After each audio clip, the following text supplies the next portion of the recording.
বিসমিল্লাহির রহমানির রহিম। পরম করুণাময় ও অসীম দয়ালু আল্লাহর নামে শুরু।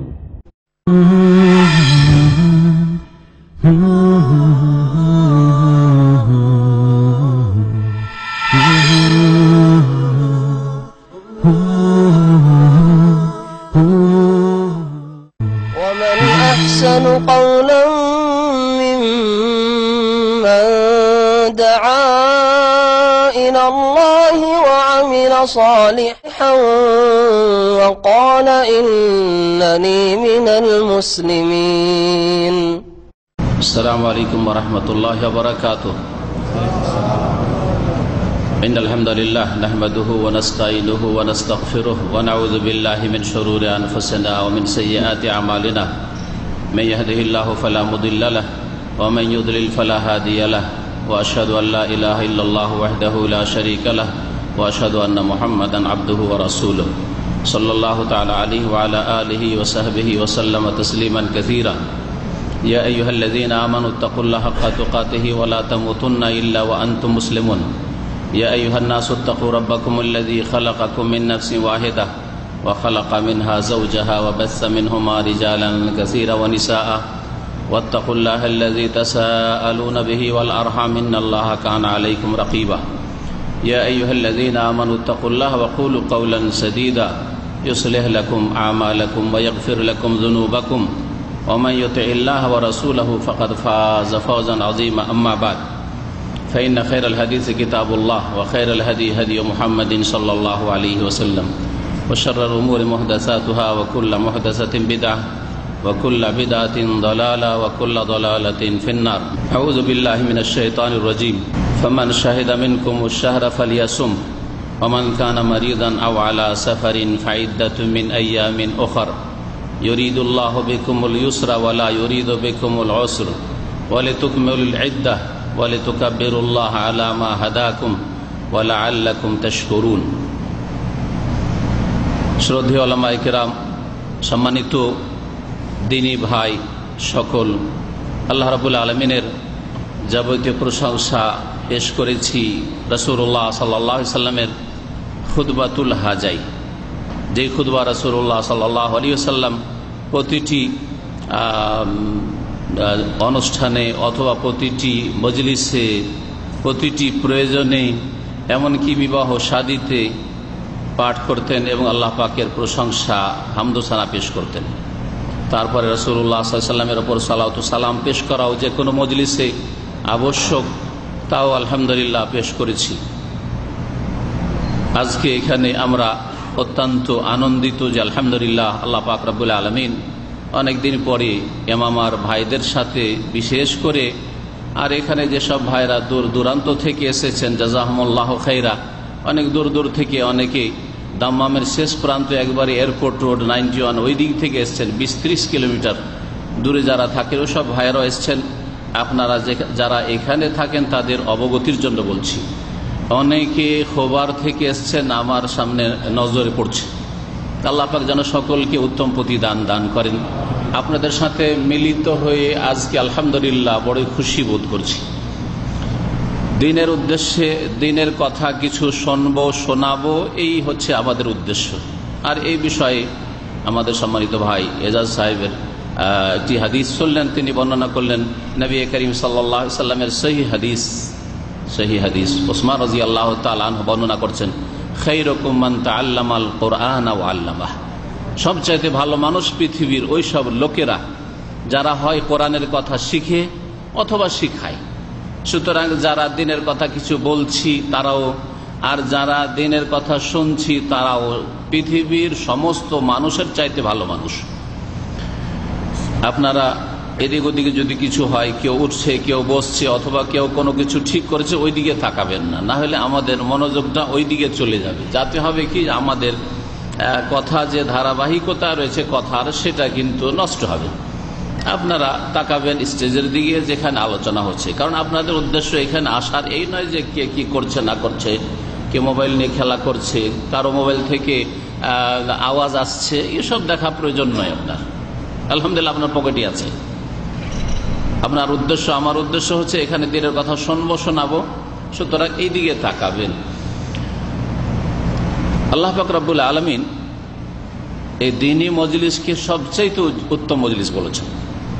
এই দ্বীনি মজলিস যখন শুরু হয় তখন এই ক্ষেত্রে মানুষ তিন ভাগে বিভক্ত হয়। নবী করিম সাল্লাল্লাহু আলাইহি সাল্লামের মজলিসে এইরকম একটি ঘটনা ঘটে। তিনজন মানুষ আসছে, আসার পরে একজন বড়ই আগ্রহের সাথে ছুটে আসলো আর এসে দিনের মজলিসে বসে গেল।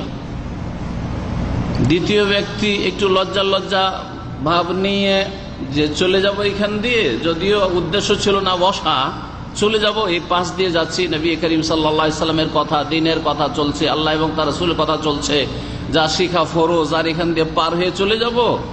লজ্জা পেয়ে চক্ষু লজ্জায়, লোকজনের লজ্জায়, আল্লাহ পাক রব্বুল আলামিনের লজ্জায় বসে গেল। এখানে হচ্ছে দ্বিতীয় শ্রেণীর মানুষ। তৃতীয় শ্রেণীর মানুষ আর একজন ছিল, তৃতীয় ব্যক্তি ছিল মুনাফিক চরিত্রের লোক। মুনাফিক আসলে ও দেখলো যে মুহাম্মদ সাল্লাল্লাহু আলাইহি ওয়াসাল্লাম দ্বীনের কথা আলোচনা করছেন, এখানে যদি বসে যায় তো যথেষ্ট সময় নিয়ে নিবে, এই সময়টা আমি অন্য কাজে লাগাবো, এইসব কথা শোনা পছন্দ আমি করি না, এখানে বসে লাভটা কি, টান দিয়ে চলে গেল। মুহাম্মদ রাসূলুল্লাহ সাল্লাল্লাহু আলাইহি ওয়াসাল্লাম এই তিন শ্রেণীর মানুষ, তিনজন লোক যে তিন রকম ভূমিকা রাখলো তাদের সম্পর্কে বলছেন, ওই কথাটুকু শুধু শোনাবো আপনাদের। প্রথম ব্যক্তি, আম্মাল আউয়াল, প্রথম ব্যক্তি, নবী করিম সাল্লাল্লাহু আলাইহি ওয়াসাল্লাম বলেছেন ফাআওয়া ইলাল্লাহ, সেই ব্যক্তি আল্লাহর কাছে আশ্রয় নিল, ফাআওয়াহু ইলাইহি, সুতরাং আল্লাহ রাব্বুল আলামিন তাকে নিজের কাছে আশ্রয় দিলেন। সুবহানাল্লাহ, আল্লাহর কাছে আশ্রয় চাইলো, আল্লাহ রাব্বুল আলামিন তার রহমতে তিনি আশ্রয় দিলেন, ঢেকে নিলেন। দ্বিতীয় ব্যক্তি সম্পর্কে নবী করিম সাল্লাল্লাহু আলাইহি ওয়াসাল্লাম বলছেন ওয়া আম্মাল আখার, দ্বিতীয় ব্যক্তি ফাস্তাহিয়া, লজ্জায় পড়ে গেল, একটু লজ্জা করলো, যেখান থেকে কি লজ্জাতে চলে যাব, হ্যাঁ, কানে আওয়াজ আসছে আর শুনবো না, বসবো না, কি করে চলে যাবে, তো বেয়াদবি। সুতরাং লজ্জা বোধ করে বসে গেল শোনার জন্য, প্রথমখানে উদ্দেশ্য করে আসেনি হয়তো। ফাস্তাহিয়া আল্লাহু মিনহু, আল্লাহ রাব্বুল আলামিন লজ্জা পেলেন যে এই লোকটাকে মাফ না করে কি করে ছেড়ে দেব, আল্লাহ লজ্জা করে ওকে মাফ করে দিলেন দ্বিতীয় ব্যক্তিকে। তৃতীয় ব্যক্তি সম্পর্কে নবী করিম সাল্লাল্লাহু আলাইহি ওয়াসাল্লাম বলছেন যে আম্মাল আখার, আর একজন ব্যক্তি, ওই তৃতীয় ব্যক্তি ফাআরাদা, মুখটা ফিরিয়ে নিল, বিমুখ হয়ে গেল, উল্টো দিকে টান দিল, ফাআরাদাল্লাহু আনহু, সুতরাং আল্লাহ রাব্বুল আলামিন তার থেকে তার মোবারক চেহারা ফিরিয়ে নিলেন, আল্লাহ ফিরিয়ে নিলেন, তোকে দেখতে চাই না, তোকে রহমত করতে চাই না, মুনাফিক। এখন আমরা এই তিনের একটাতে অবশ্যই পড়বো, ঠিক কিনা? যে কোনো দিনের কথা আলোচনা হলে, আজকের ইসলামিক সম্মেলন হোক এই ইয়ামামা আর মসজিদে দাম্মাম, আর অন্য যে কোনো সময় হোক, আর ছোটখাটো দিনের মজলিস হোক অথবা বড় দিনের মজলিস হোক, আর বিশেষ করে যেখানে ইয়ামামা ক্যাম্পে একটা ইসলামিক সম্মেলন হচ্ছে আর এর প্রচার করা হয়েছে, আলহামদুলিল্লাহ সবার কানে কিন্তু আওয়াজ পৌঁছেছে, সবাই জানেন এই খবর। এখানকার যারা ওয়ার্কার রয়েছেন, আর আমাদের শ্রদ্ধেয় ভাই ইমাম সাহেবকে, আব্দুল্লাহ ভাইকে জিজ্ঞেস করলাম যে আপনাদের এখানে বাংলাদেশি, বাংলাভাষী কতজন আছে? তো উনি বললেন যে 600 তো হবেই, 600 সংখ্যায় তো হবে, এইখানে শুধু এই ক্যাম্পের ভিতরে বাংলাদেশি সংখ্যা। আমাদের এখানে অর্ধেক না হলে 3 ভাগের 1 ভাগ দাম্মামে, আর দাম্মাম আর খবর বিভিন্ন এলাকা থেকে এসছে,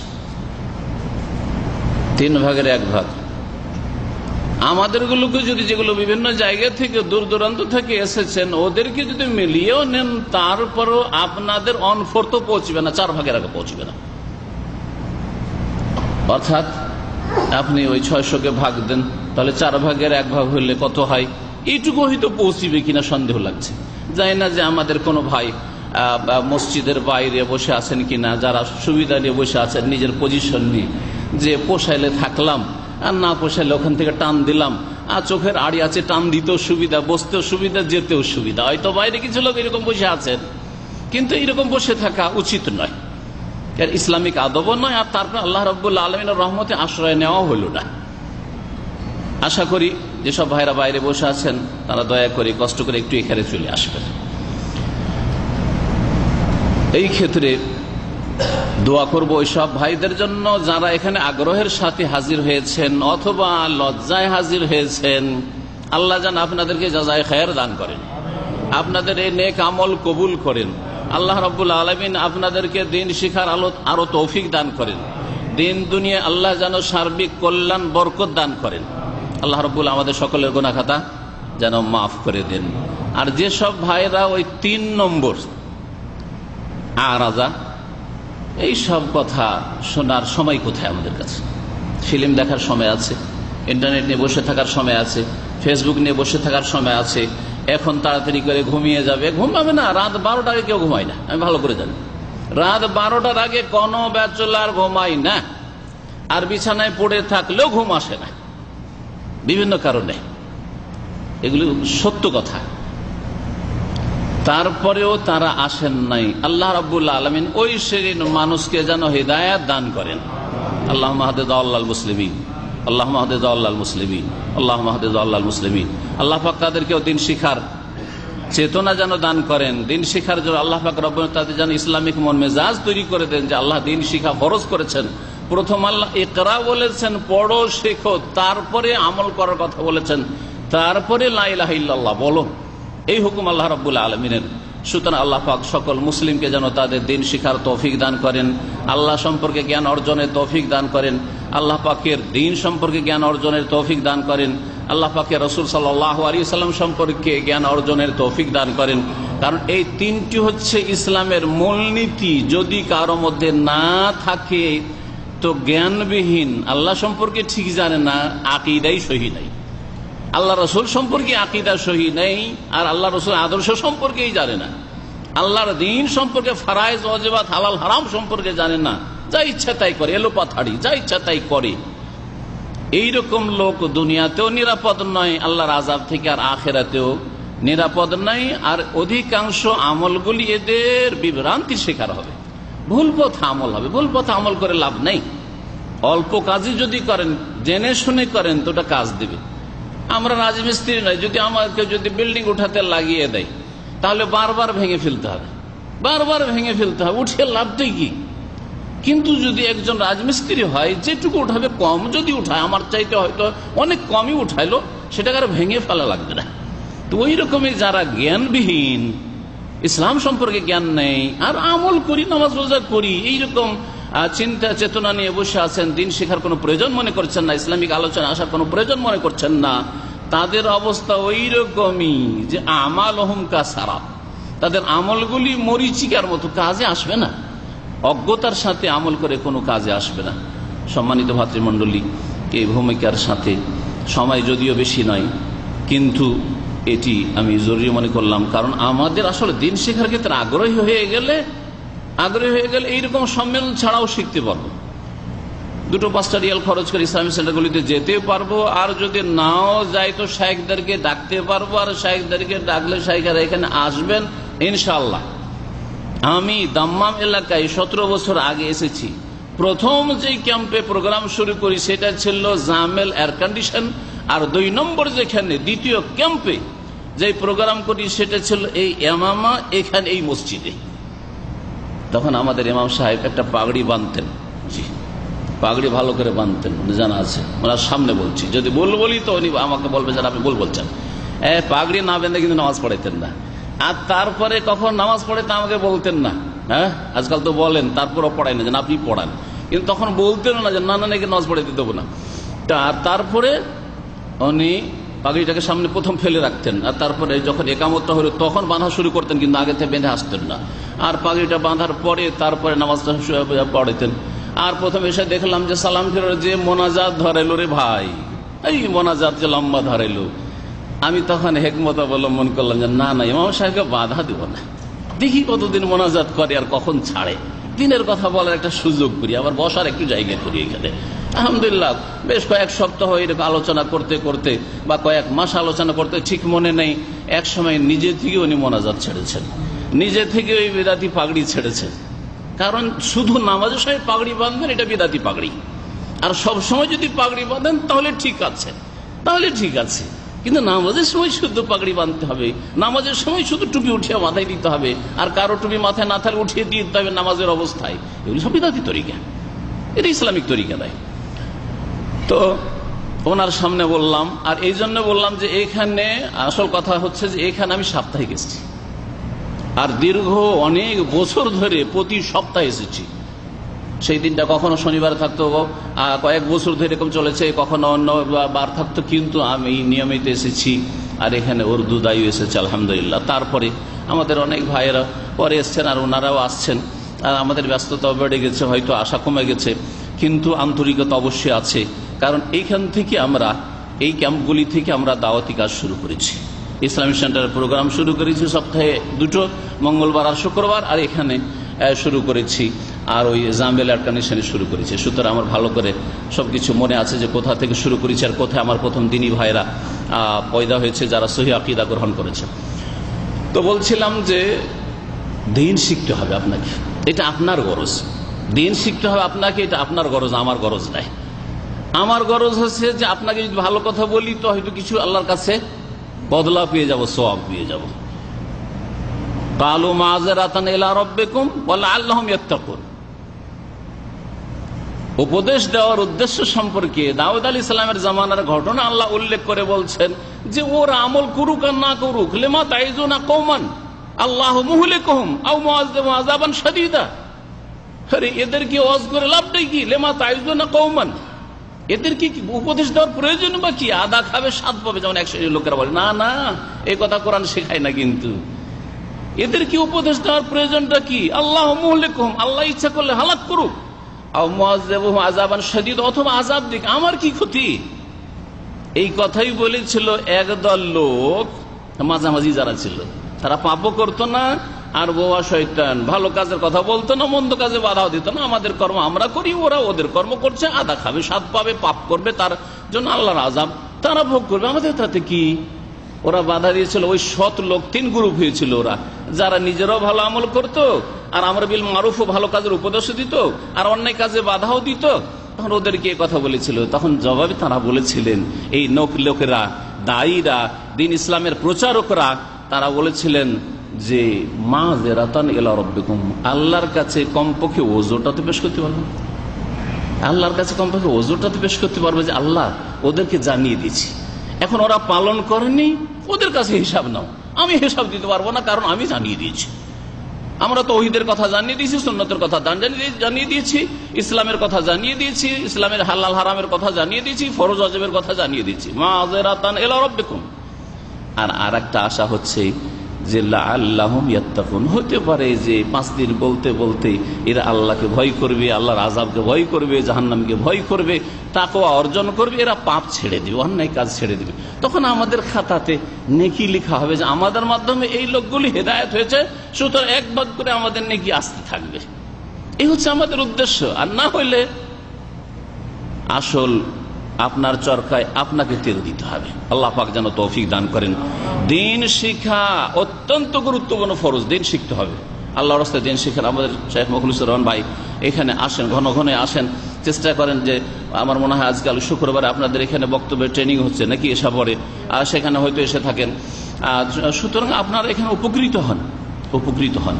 হয় শিখান কোন আলেমান আও মুতাআল্লিমান, অথবা ছাত্র হন, অথবা যারা শিখায় আপনি শিখে গেছেন তাদের সহযোগী হন, তাদের সমর্থক হন, তাদের সাপোর্ট করেন। আর যদি তাও না করেন, তার প্রচার করেন, তাও যদি না করেন, তাহলে ধ্বংস হইতে হবে। এই মর্মে সালাফে সালেহিনের উক্তি রয়েছে। তো বলছিলাম যে আসল উদ্দেশ্য হচ্ছে যে বিষয়টি দিয়ে শেখ এজাজ সাহেব শুরু করেছেন, জাযাকাল্লাহ খায়ের, রমজান দিয়ে। আর রমজানের বিশেষ একটা অংশ তিনি বলেছেন তেলাওয়াতে কোরআন। রমজান হচ্ছে শাহরুল কোরআন, নিঃসন্দেহ, সেই বিষয়টা আর বলবো না। কিন্তু রমজান শুরু হওয়ার আগে এবং রমজান শুরু হয়ে গেলে, রোজা রমজানের দিনে রাতে বেশ কিছু আদব কায়দা রয়েছে, বেশ কিছু হুকুম হাকাম, বিধি বিধান রয়েছে, যেগুলি রমজান আসার আগে প্রত্যেক মুসলিমের জেনে নেওয়া ফরজ। যেমন হজে যাওয়ার আগে হজ সম্পর্কে জেনে নেওয়া ফরজ, নামাজ আপনার ওপর আমার ওপর ফরজ হয়েছে 14-15 বছর বয়সে যখন সাবালক আমরা হয়েছি। তার আগে নামাজ শুরু থেকে শেষ পর্যন্ত নামাজের তরিকা, নামাজের দুয়া, সূরা ইত্যাদি হুকুম, আহকাম, তাসবিহ সবগুলি জেনে নেওয়া ফরজ। তালাবুল ইলমে ফরিদাতুন আলা কুল্লি মুসলিম, দিন ইসলাম সম্পর্কে জ্ঞান অর্জন করা প্রত্যেক মুসলিমের উপর ফরজ। এটা হচ্ছে ফরজে আইন। আপন আমলগুলি আদায় করার জন্য, আল্লাহর ইবাদত বন্দেগী আদায় করার জন্য যে উদ্দেশ্যে আল্লাহ পাক সৃষ্টি করেছেন, আমা খালাকতুল জিন্না ওয়াল ইনসা ইল্লা লিয়াবুদুন, আমি জিন এবং ইনসানকে আমার ইবাদতের উদ্দেশ্যে সৃষ্টি করেছি। সুতরাং রমজান মাস আসার আগে এগুলি জিনিস আপনাকে জেনে নিতে হবে। রমজান মাসের সবচেয়ে বড় যে ইবাদত সেটি হচ্ছে সিয়াম, যাকে রোজা বলা হয়। রোজা বলা হয় আমাদের দেশের ভাষায়, ফার্সিকে নিয়ে গিয়ে বাংলায় ঢুকানো হয়েছে, কিন্তু সেটা সিয়াম কোরআনের ভাষায় বা সোম। এই সিয়াম সবচেয়ে বড় ইবাদত। আর অন্যান্য যে ইবাদত এর চাইতে বড় যেগুলি রয়েছে, যেমন তৌহিদ, লা ইলাহা ইল্লাল্লাহর প্রতিষ্ঠা করা, আর তারপরে 5 ওয়াক্ত সালাত, এটা রমজানের সাথে খাস না।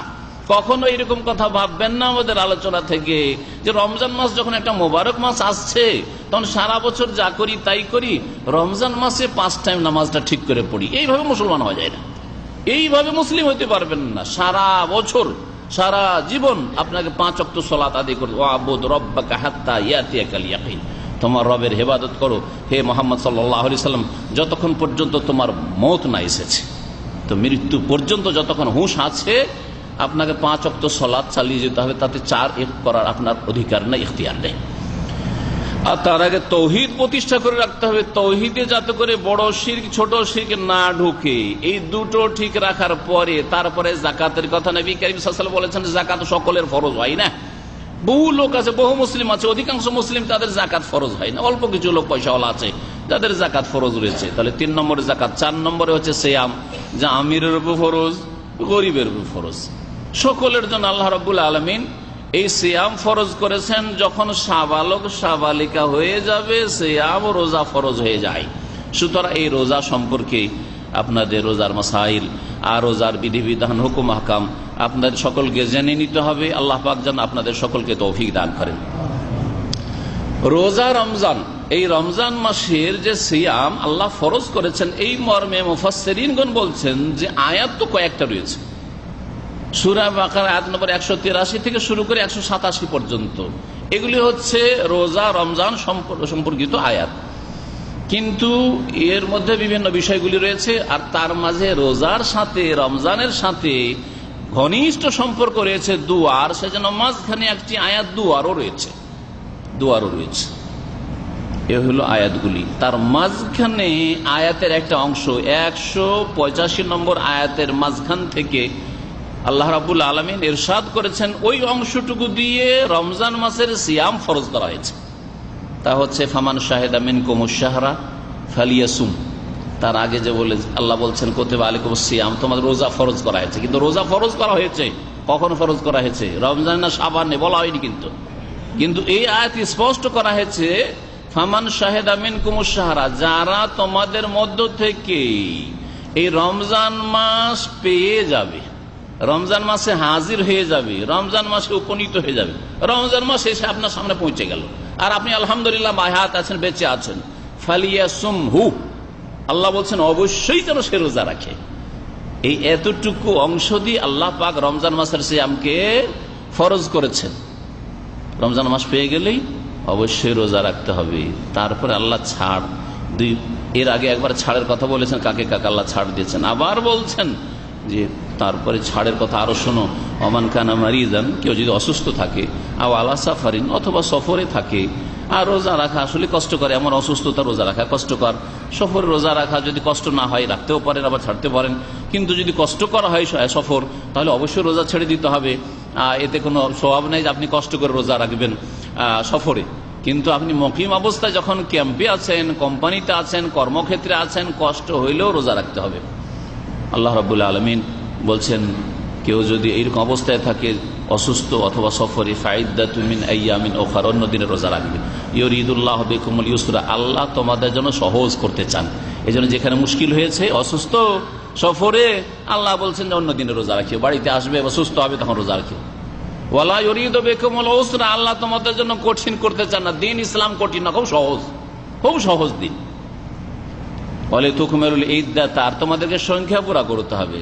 যদি কারণবশত শরীয়তি কারণবশত রোজা ছুটে যায় রমজান মাসে, তাহলে সংখ্যা পূরণ করতে হয়। সংখ্যা হচ্ছে 29 হইতে পারে চাঁদের মাস, অথবা 30 হতে পারে। আল্লাহ রাব্বুল বলে বলে তুকাব্বিরুল্লাহ আলা মা হাদাকুম, আর আল্লাহ যে তোমাদেরকে সঠিক রাস্তা দেখিয়েছেন, এই জন্য রমজান মাস যখন শেষ হবে তখন তাকবীর পাঠ করবে। ঈদের দিনগুলিতে চাঁদ উঠে গেলে তাকবীর রয়েছে লাআল্লাকুম তাশকুরুন, যাতে করে পুরোপুরি আল্লাহর শুকরিয়া আদায় করতে পারো।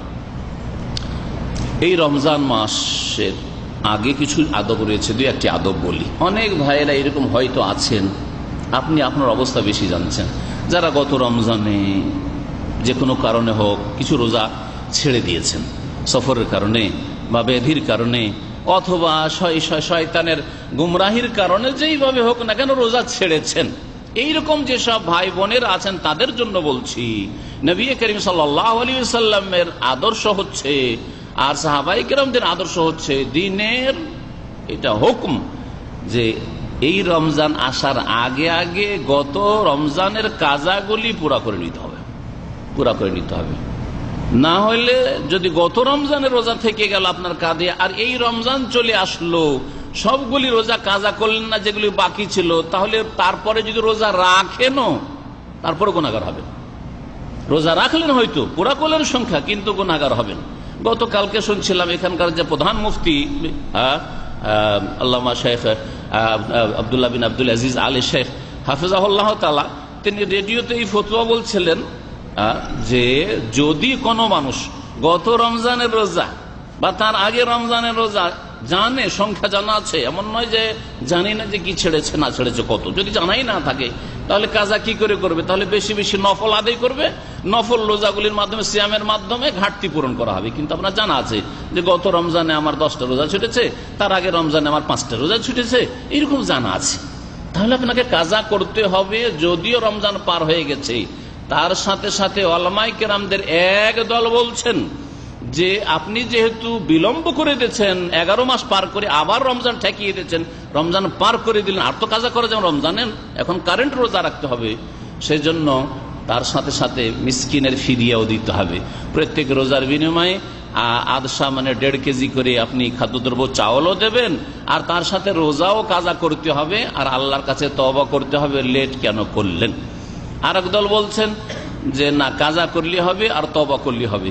কিন্তু শেখ বললেন, এখানকার প্রধান মুফতি, যে না, কাজাও করতে হবে, তওবাও করতে হবে, আর মিসকিনের ফিদিয়াও দিতে হবে যদি বিলম্ব করে দেন। সুতরাং রমজান আসার আগে আপনাদের এই ক্ষেত্রে আদব হচ্ছে, যদি আপনার রোজা ছুটে থাকে, আর বিশেষ করে আপনার যদি নাও ছুটে, তো আপনার বিবি তো ছুটেছে, আর মাসে 2, 4, 5 দিন 7 দিন তো তাদের শরীয়তি বাধা একটা রয়েছে, মাসিক মেন্স হওয়ার। তো এইরকম যদি কিছু থাকে, মাসলা হয়তো জানে না, আপনাকে শিখাতে হবে। সুতরাং আপনি খোঁজ নেন, আপনি টেলিফোন করে আপনার স্ত্রীর কাছে যে গত রমজান রোজাগুলি রেখেছে কিনা, যদি রোজা না রেখে থাকে, এখনো আলহামদুলিল্লাহ কয়েকদিন বাকি আছে, ঠিক না? যদি এর মধ্যেই হয়ে যায় কাজা, তো তাড়াতাড়ি করে কাজা করে নিতে বলেন, জরুরি। আর যদি কাজা না হয় সম্ভব, তাহলে পরে কাজা করবে, আর তার সাথে সাথে মিসকিনের খাবারও দেবে, বাড়িতে নিয়ে এসেই খাওয়াইতে হবে, জরুরি নাই। এই একটি বিষয় ছিল।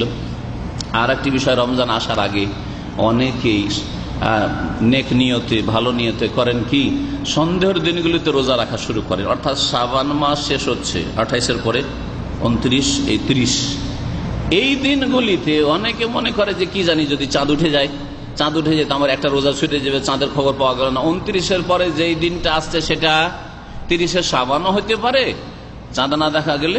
আবার সম্ভাবনা এই আছে যে পহিলা রমজানও হইতে পারে। কেউ যদি সন্দেহের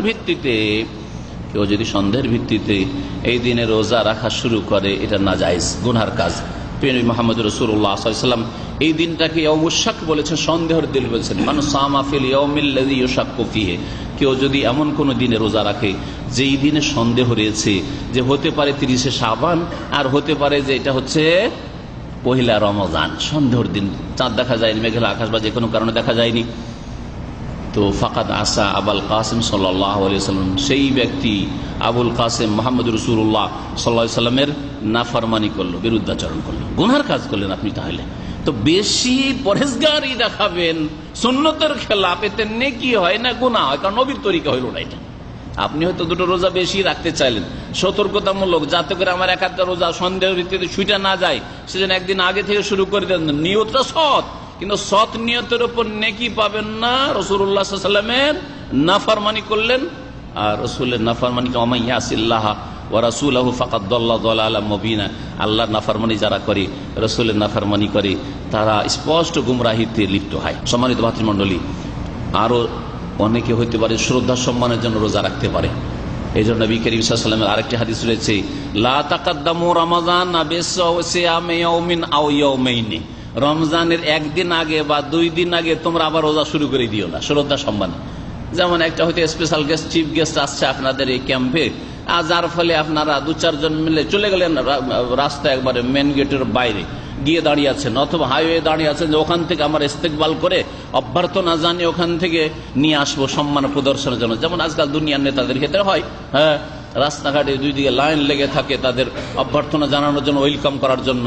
তো এইরকম যদি কেউ রমজানের ওয়েলকাম করার জন্য কেউ যদি 2টো রোজা, 1টা রোজা আগে রাখা শুরু করে, নবী করিম সাল্লাল্লাহু আলাইহি ওয়াসাল্লাম নিষেধ করেছেন। সুতরাং যতক্ষণ পর্যন্ত নিশ্চিত না হবেন চাঁদ দেখার খবর সম্পর্কে, মুসলিম দেশে তো সহজ, আলহামদুলিল্লাহ যে মুসলিম দেশে আছেন, এখানেও দেশেও মুসলিম দেশে যখন সরকারি ঘোষণা হয়ে যাবে, চাঁদ দেখার কমিটি আছে বা চাঁদ দেখার দায়িত্ব দেওয়া আছে, চাঁদ দেখে তদন্ত করার ব্যবস্থা আছে, কোর্টের মাধ্যমে হোক অথবা কোন একটা সংগঠনের মাধ্যমে হোক, সংবাদ যখন প্রচার হয়ে গেল যে চাঁদ দেখা গিয়েছে দেশে, নিশ্চিত হয়ে গেলেন, রোজা শুরু করেন। আর নিজের চোখে দেখে যদি রোজা রাখেন তো আরো ভালো, যদি দেখতে পারেন।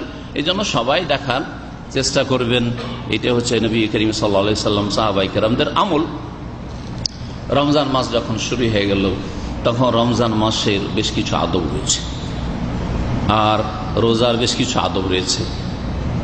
অত কথা লম্বা না করে 2-1টি আদব কায়দা 2 ভাগে ভাগ করি। কিছু আদব ফরজ রয়েছে, রমজান রোজা যখন চলে আসবে কিছু ফরজ আদব রয়েছে, আর কিছু সুন্নাত মুস্তাহাব আদব রয়েছে।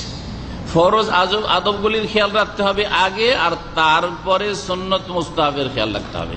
রমজান মাসের একটি কাজ, সেটা হচ্ছে কি বললাম, রোজা পালন করা, এটি হচ্ছে ফরজ।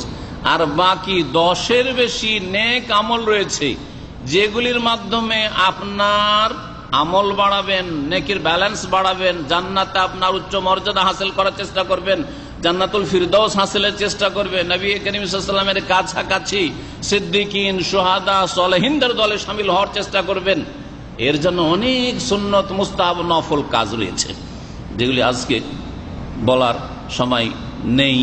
প্রথম আপনাকে শুরু করতে হবে ফরজ থেকে, ফরজ থেকে। আমাদের সমাজে এত অজ্ঞতা আছে যে এক শ্রেণীর লোকেরা জিজ্ঞেস করে যে শেখ, যদি আমি তারাবি না পড়তে পারি তো আমার রোজা হবে? তার মানে আগে তারাবি পরে রোজা। তারাবি যদি ঠিক তাহলে রোজা রাখো, আর তারাবি যদি না পড়ে থাকো তাহলে রোজা বাদ দাও। কত জেহালত, কত মূর্খতা আপনি চিন্তা করেন। তারাবি সুন্নাত, আর রমজান মাসের সিয়াম রোজা হচ্ছে ফরজ, ইসলামের স্তম্ভ খুঁটি। রমজান মাসের সিয়াম যদি কেউ বিনা ওজরে ছেড়ে দেয় তাহলে সে কাবিরা গুনাহ করলো, ছেড়ে দিলে কাবিরা গুনাহ করলো, জাহান্নামে নিশ্চিত যেতে হবে যদি বিনা তওবাই মারা যায় আর বিনা কাজায় মারা যায়। কাজা করলেও কাবিরা গুনাহ করলো বিনা ওজরে ছাড়লে। আর যদি কেউ অস্বীকার করে বা ঠাট্টা করে, রোজাও রাখছে আর ঠাট্টা করছে, এইরকম মূর্খ মুসলিম আজকাল আমাদের সমাজে অনেক আছে। জিজ্ঞাসা করে দেখেন ওই সব মুনাফিক চরিত্রের মানুষকে অথবা জাহেল মানুষগুলিকে যে ভাই রোজা রেখেছ, রোজা রেখে কি হবে? আসলে রোজা রাখছে, কিন্তু হয়তো রসিকতা করে মূর্খ বলছে আর ইমান ভঙ্গ করছে। রোজা রেখে কি হবে? বাড়িতে খেতে নাই? আমরা ছোটকালে এরকম কানে এইসব কথা শুনেছি আমাদের সমাজে, সেই সমাজ থেকে আমরা বেরিয়ে এসেছি। বাড়িতে খেতে নাই, তোমার বাড়িতে খেতে নাই, বাড়িতে অভাব আছে, তুমি রোজা রাখো। আমার কি অভাব আছে যে রোজা রাখবো? আউযুবিল্লাহ, এই একটা কথা দিয়ে সে ইমান ভঙ্গ করলো, কুফরি করলো, ইসলামকে নষ্ট করলো। চিন্তা করতে পেরেছেন? আর যদি অন্তর থেকেই বলে যে না আমি রোজা রাখবো না, কেউ বলছে রোজা রাখো, মা বলছে রোজা রাখো, বাপ বলছে রোজা রাখো, সমাজ বলছে রোজা রাখো, আমি রোজা রাখতে পারবো না, রোজা রাখবো না, তাহলে সে মুসলিম নয়, সে কাফের হয়ে যায়। এতে কোনো ইখতিলাফ নেই, হানাফি, শাফি, মালিকি, হাম্বলি, আহলে হাদিস কারো ইখতিলাফ নেই। যদি কেউ রোজাকে অস্বীকার করে, ইসলামের কোন একটি রুকনকে অস্বীকার করে, তাহলে সে মুসলিম নয়, এতে কোনো সন্দেহ নেই। যেমন কেউ যদি কোনো একটি নিশ্চিত হারামকে হালাল মনে করে, তাহলে মুসলিম নয়। কেউ যদি মদকে হালাল মনে করে, কেউ যদি জেনাকে হালাল মনে করে, যে ধর্ষণটা হারাম, আর সম্মতি থাকলে অসুবিধা নেই। যেমন আজকাল তাগুতগুলি বলছে অনেকে, পশ্চিমারা শিখিয়ে দিয়েছে ইহুদিন আসাররা, আর তাগুতগুলি এসব কথা বলছে ধর্ষণ অপরাধ, আর যদি যুবক যুবতী 22 বছর বয়স হয়ে গেছে সম্মতি থাকে তো অসুবিধা নেই। এটা কুফরি কথা, ঈমান ভঙ্গকারী বিষয়। আল্লাহ হারাম করছেন আর আপনি বলছেন যে না, জেনা হচ্ছে ব্যভিচার 2 ভাগে বিভক্ত, ধর্ষণ যদি বাই ফোর্স হয় তাহলে এটা হচ্ছে অন্যায় কাজ, আর ওর জন্য কেস আছে আদালতে। আর যদি সম্মতি থাকে তো আবার কিসের কেস আছে, উঠিয়ে নিয়ে যাচ্ছে ওই কোর্টে যেখানে বিচার হবে, বিচারের আশা করা যায় সেই রক্ষকরা হচ্ছে ভক্ষক, ওখানে ও কোর্ট ম্যারেজ করে দিচ্ছে, বিনাবলিতে হারাম কাজ করিয়ে দিচ্ছে, হারামের পর হারাম। ও জানে যে নিশ্চয় অপরের মেয়েকে উঠিয়ে নিয়ে এসছে, তো নিশ্চয়ই জেনা হয়েছে। হ্যাঁ, আর তারপরে ওখানে বিয়েও পড়াচ্ছে, আর বিনাবলিতে কত রকমের অপরাধ করছে, চিন্তা করুন তো দেখি। বলছিলাম যে কোন হারামকে যদি কেউ হালাল মনে করে তাহলে মুসলিম থাকে না, কোন ফরজ ওয়াজিবকে কেউ যদি অস্বীকার করে তাহলে মুসলিম থাকে না। তো রমজান মাসের সিয়ামের প্রতি ঈমান রেখে প্রিয় নবী মুহাম্মদ রাসূলুল্লাহ সাল্লাল্লাহু আলাইহি ওয়াসাল্লাম এজন্য বলেছেন, মান সামা রমাদানা ঈমানান ওয়া ইহতিসাবান গুফিরা লাহু মা তাকাদ্দামা মিন যামবিহি। যেই ব্যক্তি রমজান মাসের, সহিহ বুখারীর হাদিস, সহিহ মুসলিমের হাদিস, যেই ব্যক্তি রমজান মাসের সিয়াম পালন করবে, রোজা রাখবে, ঈমানান আল্লাহর প্রতি ঈমান রেখে, আল্লাহর প্রতি ঈমান রেখে। তাহলে আল্লাহর প্রতি ঈমান কি? শুধু ঈমানান বিল্লাহ বলেন না, কিন্তু ঈমানান আল্লাহর প্রতি ঈমান, যে আল্লাহ রাব্বুল আলামিন হচ্ছেন বিধানদাতা, আদেশ নিষেধের মালিক, আল্লাহুল খালকু ওয়াল আমরু, তিনি সৃষ্টি করেছেন আর তিনি হুকুম দেওয়ার মালিক। আমার বাপ মা হুকুম দেওয়ার মালিক না, আমার বাপ মার হুকুমগুলি আল্লাহর হুকুমের অনুপাতে হইতে হবে, অনুযায়ী হইতে হবে, তার বিরুদ্ধে হইলে চলবে না। যেহেতু মায়া লাগছে, কষ্ট লাগছে, তোমাকে রোজা রাখতে কষ্ট হবে, তুমি রোজা রাখিও না, চলবে না এই কথা। আল্লাহর প্রতি ঈমান রেখে, আল্লাহর আদেশ মানা ফরজ। আর কিসের ঈমান রেখে? যে আল্লাহ সিয়াম ফরজ করেছেন, সুতরাং আমি মুসলিম, আমার শর্ত পুরো আছে রোজার, আমাকে রোজা রাখতে হবে, এই ঈমান রেখে যে আল্লাহর ফরজ আদায় করছি, আল্লাহর ইবাদত করছি, এই পানাহার থেকে বিরত থেকে। আর ওয়াহতিসাবান, নেকির আশা নিয়ে, যে এই রোজার মাধ্যমে, সিয়ামের মাধ্যমে আমি দুনিয়া আখিরাতে আল্লাহর সন্তুষ্টি হাসিল করব। আল্লাহ রাব্বুল আলামিন আমাকে অশেষ পুরস্কার দেবেন, যে ওয়াদা করেছেন আল্লাহ পাক রব্বুল আলামিন এবং প্রিয় নবী মুহাম্মদ রাসূলুল্লাহ সাল্লাল্লাহু আলাইহি ওয়াসাল্লাম যা বলেছেন হাদিসে কুদসিতে রয়েছে, যে রোজার বদলা, সিয়ামের বদলা আল্লাহ স্বয়ং নিজে হাতে দেবেন। ইল্লা সিয়াম ফাইন্নাহু লি ওয়া আনা আজজি বিহি, রোজার বদলা আমি দেব, আমার জন্য যেহেতু খুলুসিয়ার সাথে এই রোজা রাখা হয়। সম্মানিত ভাতৃমণ্ডলী, যদি কেউ আল্লাহর প্রতি ঈমান রেখে আর নেকির আশায় রোজা রাখে, তাহলে আল্লাহর প্রতি ঈমান রেখে যে আল্লাহ ফরজ করেছেন এই রোজা আমার উপরে ফরজ, এটা হচ্ছে প্রথম কাজ। কোম্পানি ডিউটি করার আগে আমার রোজা রাখা ফরজ, দুনিয়ার সমস্ত কাজের আগে আমার রোজা রাখা ফরজ। ঈমানান বিল ফরিদা ওয়া ইহতিসাবান, নেকির আশায় যে আল্লাহ এতে অশেষ কল্যাণ আমার রেখেছেন, অশেষ পুরস্কার রেখেছেন, এই নেকির আশায় যদি কেউ রোজা রাখে, গফিরা লাহু মা তাকাদ্দামা মিন যামবিহি, তাহলে তার অতীতের গুনাহগুলি মাফ করে দেওয়া হবে। ওলামারা বলছেন যে সাগীরা, ছোট গুনাহগুলি মাফ করে দেওয়া হবে, বড় গুনাহগুলি এই নেক আমলের মাধ্যমে মাফ হবে। ওর সাথে আরেকটা বিষয় অ্যাড করতে হবে, সেটা হচ্ছে তওবা। রোজাও রাখেন আর তওবা করেন যে আল্লাহ, অতীতে অনেক ভুল হয়েছে, অতীতে অনেক হারাম খেয়েছি, অতীতে অনেক হারাম কথা বলেছি, হারাম দেখেছি, অনেক ফরজ ছেড়েছি, আল্লাহ তুমি মাফ করে দাও। তওবার সাথে ইল্লা মান তাবা ওয়া আমানা ওয়া আমিলা আমালান সালিহা ফাউলাইকা ইউবাদদিরুল্লাহু সাইয়্যাতিহিম হাসানাত ওয়া কানা আল্লাহু গফুরুর রাহিমা। যদি তওবা করেন আর ঈমানের নবায়ন করেন আর ভালো কাজ করে প্রমাণ করে দেন যে আসলে আমি আল্লাহর দিকে ফিরে এসেছি, তাহলে আল্লাহ রাব্বুল আলামিন গুনাহগুলিকে নেকিতে বদলে দেবেন। আল্লাহ রাব্বুল আলামিন হচ্ছেন গফুর, আল্লাহ হচ্ছেন রহিম। রমজান মাস, এই রমজান মাসের সিয়াম, এর মাধ্যমে আল্লাহর নৈকট্য সবচেয়ে বেশি হয়। আমাদের দেশে মানুষের আরেকটা ভুল আকীদা আছে, যে নফল ইবাদত বন্দি করে মনে করে যে এর মাধ্যমে বেশি অগ্রগামী হব আল্লাহর দিকে, এর মাধ্যমে আল্লাহর সান্নিধ্য বেশি হাসিল করব। এর বিপরীত সহিহ বুখারীতে হাদিসে কুদসি আছে, লম্বা হাদিসে কুদসির একটা অংশতে রয়েছে, নবী করিম সাল্লাল্লাহু আলাইহি ওয়াসাল্লাম বলেছেন, আল্লাহ পাক ইরশাদ করেছেন যে ওয়ামা তাকাররাবা ইলাইয়া আবদি বিশাইইন আহাব্বা ইলাইয়া মিম্মা আফতারাতুহু, আমার বান্দা যে আমার সান্নিধ্য লাভ করার চেষ্টা করে, আমার নৈকট্য লাভের চেষ্টা করে, আমার কাছে আসার চেষ্টা করে, যেসব কাজকর্ম করে, যেসব আমল করি, ফরজের চাইতে বড় আমল আর কিছু নেই। আহাব্বা এলে, যেটা আমার কাছে প্রিয় হইতে পারে, আহাব্বা এলাইয়া, যেটা আমার কাছে প্রিয় হইতে পারে, মিম্মাফতারাতুহু, ফরজের চাইতে।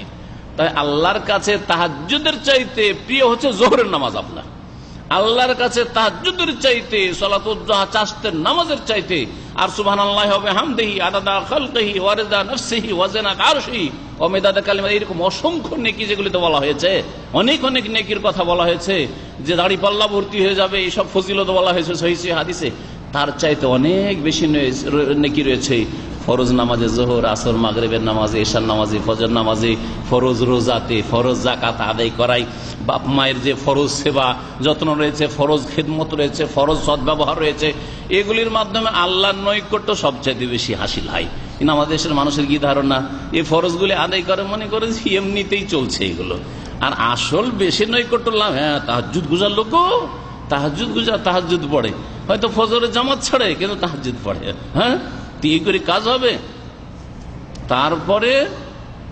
তারপরে হচ্ছে নফলের স্থান, তারপরে হচ্ছে নফলের স্থান, তারপরে হচ্ছে সুন্নত মুস্তাহাবের স্থান।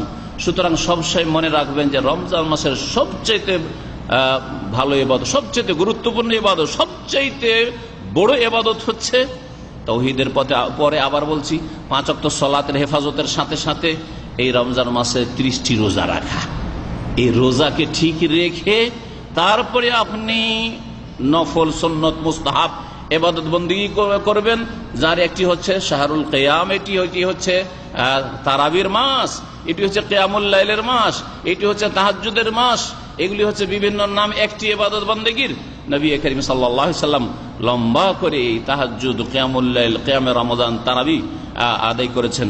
এই নামাজে অংশ নেবেন অন্তত কমের পক্ষে যতক্ষণ ইমাম সাহেব নামাজ পড়াচ্ছেন ততক্ষণ নামাজ পড়ার চেষ্টা করেন। এছাড়া এটা হচ্ছে কোরআনের মাস, শাহরুল কোরআন, কোরআনের উপরে গুরুত্ব দেবেন। যারা কোরআন পড়তেই জানেন না তারা কোরআন পড়তে শিখে নেন, আর যারা কোরআন পড়তে পারেন কিন্তু ভুলভাল পড়ছেন শুদ্ধ করে নেন। যারা কোরআনটা সুন্দর করে তেলাওয়াত করতে পারছেন কিন্তু শুধু সিম্পল হাফেজ, তারা কোরআনের অর্থ, তরজমা, তাফসীরটা বোঝার চেষ্টা করেন। আল্লাহ রাব্বুল আলামিন যেন আমাদের সকলকে তৌফিক দান করেন। এই রমজান মাসটি হচ্ছে শাহরুল জুদ, দানশীলতার মাস। নবী করিম সাল্লাল্লাহু আলাইহি সাল্লাম সবচেয়ে বেশি দানশীল ছিলেন। কানা রাসূলুল্লাহ সাল্লাল্লাহু আলাইহি ওয়াসাল্লাম আজওয়াদান নাস, রাসূলুল্লাহ সবচেয়ে বেশি দানশীল ছিলেন, সহিহ বুখারীর হাদিস। ওয়া কানা আজওয়াদা মা ইয়াকুনু ফি রমাযান, আর রমজান মাস আসলে রাসূলুল্লাহ সাল্লাল্লাহু আলাইহি ওয়াসাল্লাম আরো বেশি অধিক দানশীল হয়ে যেতেন। হিনা ইয়ালকাহু জিবরিল আলাইহিস সালাতু সালাম, যখন জিবরাইল আলাইহিস সালাম রাসূলুল্লাহ সাল্লাল্লাহু আলাইহি ওয়াসাল্লামের সাথে মুলাকাত করতেন, সাক্ষাৎ করতেন, ফায়ুদারিসুল কোরআন, আর কোরআন রিভাইজ করতেন। নবী সাল্লাল্লাহু আলাইহি ওয়াসাল্লাম শুনাইতেন হাফেজে কোরআন, প্রথম হাফেজে কোরআন রাসূলুল্লাহ সাল্লাল্লাহু আলাইহি ওয়াসাল্লাম, তিনি কোরআন শোনাতেন, দৌড় করতেন আমাদের দেশের মাদ্রাসার ভাষায়। আর শুনতেন কে?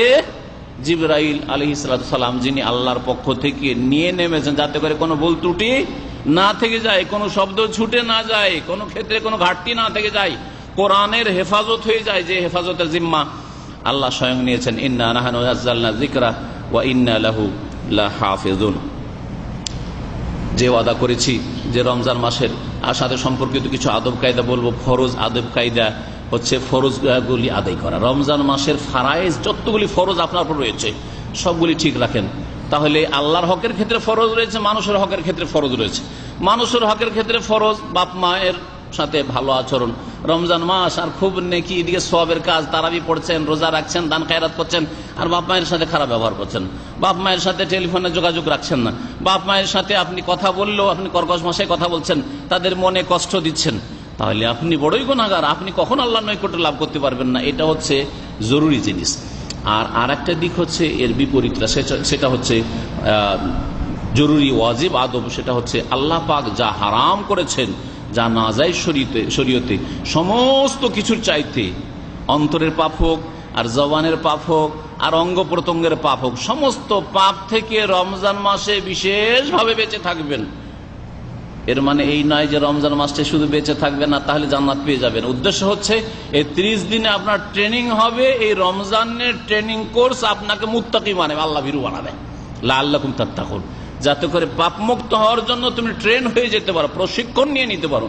এই তরবিয়ত যখন হয়ে যাবে তখন 11 মাস আর বাঁকা পথে চলবেন না। যেসব ভাইরা হারাম সিগারেট খাওয়া, বিড়ি পান করা, জর্দা খাওয়ার অভ্যাস রাখেন, সেসব ভাইদেরকে বলবো এই হালকা থেকে শুরু করছি। হালকা মানে এই কথা ভাববেন না যে এটা মাকরু, এটাও হারাম, কিন্তু হারামের বিভিন্ন স্তর আছে। জেনাও হারাম, খুন করাও হারাম, মদও হারাম, গাঁজা হিরোইনও হারাম, আর জর্দাও হারাম। কিন্তু জর্দা আর হিরোইন তো একরকম না, তবে সবগুলি হারাম, সবগুলি খাবাইস। সুতরাং ওই সব ভাইদেরকে বলবো আলহামদুলিল্লাহ মুসলিম সমাজে গাঁজাখোর, একবার হিরোইন খাবে আর মদ খাবে ঢালাহারি, এরকম লোক কমই আছে। আর বিশেষ করে যারা এখানে আছেন তারা, কিন্তু জর্দা খাওয়া লোক মেলা আছে, বিড়ি সিগারেট পান করার লোক মেলা আছে। সেই জন্য বলছি যে আপনারা আল্লাহর হস্তে রমজান মাসে একটু তরবিয়ত, ইসলামিক তরবিয়ত দেন। সারাদিন তো আল্লাহর সন্তুষ্টির জন্য আরে ভাত রুটি থেকে বেঁচে থাকলেন আপনি, হ্যাঁ, তাহলে রাত্রের কয়েকটা ঘন্টা একটু ধৈর্য ধারণ করলে, সবর করলেই তো কাজ হয়ে যায়। এই ফরজ দিকগুলি মনে রাখবেন, আপনার অঙ্গ প্রত্যঙ্গ দিয়ে কোনো গুনাহ না হয়। গীবত, চুগলখড়ি, বদনাম করা, গালি দেওয়া, আর আপনার চোখের গুনাহ, কানের গুনাহ, ফিল্ম দেখছেন, নোংরা ছবি দেখছেন ইত্যাদি সব, অথবা আপনার অন্তরের গুনাহ, আপনার অন্তর এত সংকীর্ণ যে ওই জায়গা দিতে চাইছেন না। আল্লাহ কোরআনে কারীমে ইরশাদ করেছেন, ওয়াল্লাযীনা জাউ মিন বাদিহিম ইয়াকুলুনা রাব্বানা ইগফির লানা ওয়া লিইখওয়ানিনা আল্লাযীনা সাবাকুনা বিল ঈমান ওয়া লা তাজআল ফী কুলুবিনা গিল্লাল লিল্লাযীনা আমানু রাব্বানা ইন্নাকা রাউফুর রহিম।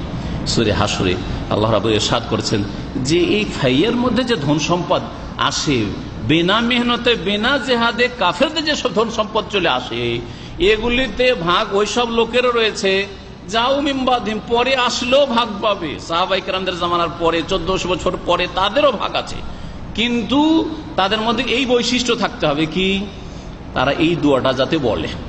আর দোয়াটা শুধু মন্ত্রের মধ্যে বললে হবে না, অন্তরটা ওইরকমই হইতে হবে, কথা ওইরকমই হইতে হবে, আর কাজকর্ম ওইরকমই হইতে হবে।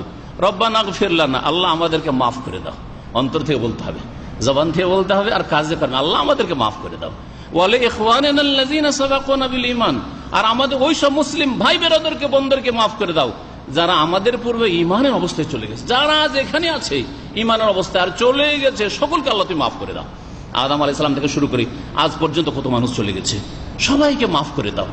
ওয়ালা তাজাল ফি কুলুবিনা গিল্লাল লিল্লাযীনা আমানু, হে আল্লাহ, যারা মুমিন মানুষ, মুসলিম মানুষ, তাদের বিরুদ্ধে আমাদের অন্তরে কোন রকমের কালিমা, বিদ্বেষ, হিংসা, শত্রুতা, সংকীর্ণতা জায়গা দেব না, এই দেব না, ক্ষতি করব, এগুলি যেন না থাকে। এই ওয়াদা আল্লাহর সাথে করছেন। যদি সত্যি মুসলিম হন, তাহলে রমজান মাসে যদি অন্তরটাকে সাফ না করতে পারেন, সালামাতুল কুলুব না হয়, অন্তরটা পরিষ্কার না হয়, তাহলে আপনার আমল আল্লাহর কাছে যাবে কি করে?